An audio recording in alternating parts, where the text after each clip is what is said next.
তাই এইখানে ভিআইপি লোক কে আগে দেখাবে? তুমি চুপ করো, আমি এইখানে কাপড় কিনবো। ও ভাই, এই ব্যাগটা রাখো, আমি একটু পরে এসে কাপড় নেবো। কি আছে এই ব্যাগে? ব্যাগটা খুললেই দেখতে পাবা। এতগুলি টাকা? মালিক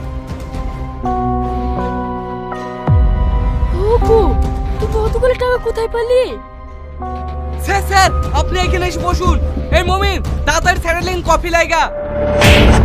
এই তুই মালিকের গায়ে হাত দিলি? এই কেউ কাছে আসার চেষ্টা করবি নি, নাহলে সবারই চাকরি চলে যাবে, কারো চাকরি থাকবে না। কারণ এই শপিং মল আমি কিনতে এসছি। আমি যদি না বেশি, তোমার কিছু বলার আছে? কে রে? শপিং মল কিনে কি মুখে কথা? আপনি কে? আমিও এই শপিং মলের মালিক। তো বলুন, এই শপিং মলের দাম কত নেবেন? পরিষ্কার কথা, আমরা এই শপিং মল বেচবো না। 10 কোটি পেলেও না? না। 20 কোটি? থামেন থামেন, আমি ব্যাপারটা বুঝতে পারছি নি। 30 কোটি? হ্যাঁ স্যার, আমি শপিং মল বেচবো। এই বিশু, এই লোকটাকে শপিং মল বেচবো না, এক সন্দেহ মনে হয়েছে। আমি ওসব কিছু দেখবো না। 30 কোটি দিলে আমি বেচে দেবো। স্যার, আপনি টাকা লাসেন। ঠিক আছে, আপনি কাউকে বাইরে পাঠান।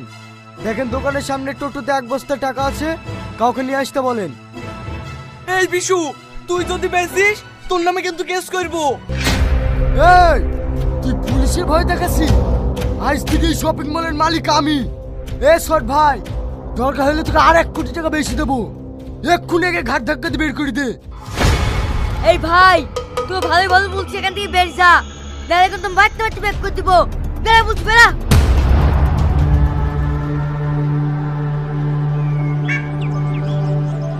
ভাই, শপিং করা হয়ে গেল, তাড়াতাড়ি চলেন।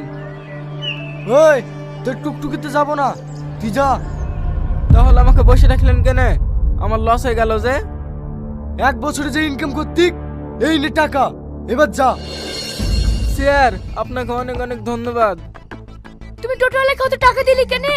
আমরা কিসে যাব? তোমাকে অত কৈফিয়ত দেবো না, আমার টাকা আছে আমি দিছি। তুমি 5 মিনিট